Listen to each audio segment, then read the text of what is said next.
member.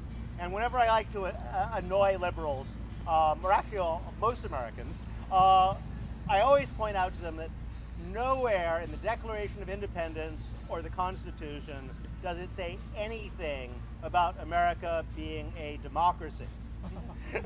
Those guys hated democracy. They were explicitly against it. They thought democracy meant what we do: popular rule, general assemblies, councils, Athenian-style direct democracy and deliberation. They thought, explicitly said, this is the worst form of government. It's mob rule. It'll lead to, like, well, I mean, the kind of argument was it'll lead to oppression of minorities. The particular minority they had in mind being the rich. And John Adams is really explicit. He said, how could we have majority rule? That's ridiculous. We have 1 million people with property, 9 million people with no property. First thing that happens is they'll abolish the debts. The second thing, they'll redistribute the land. But they got this ingenious idea that, well, we have to have popular sovereignty. How will we do that? Elections. Elections will be the way that the people sort of express their sovereignty, the power of kings.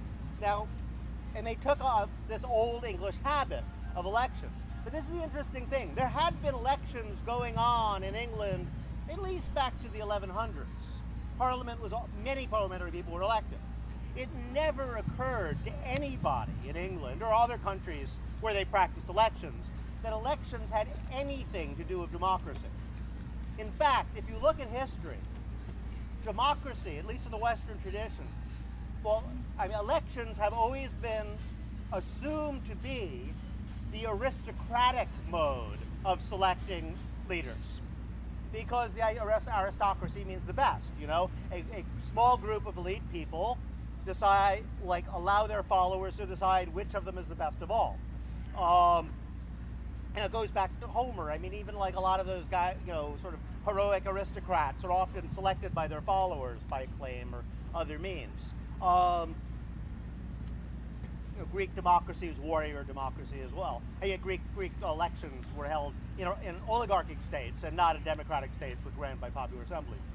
You know what the actual democratic mode of selecting people to fulfill magistrates or, you know, other positions was? Anybody know this?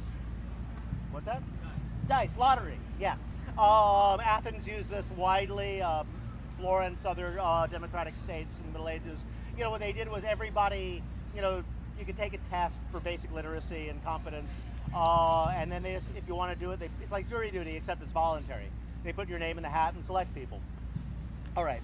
So they decided not to go for lottery and to create this sort of what they called an aristocracy of achieved aristocracy, an aristocracy not of birth, but of knowledge and competence, which would run America. But it was not assumed to be a democratic thing. In fact, their model was Rome, the Roman Republic. That's why we have a Senate. And essentially the mechanisms of government were set up to suppress the dangers of democracy, as they called it, just have a limit.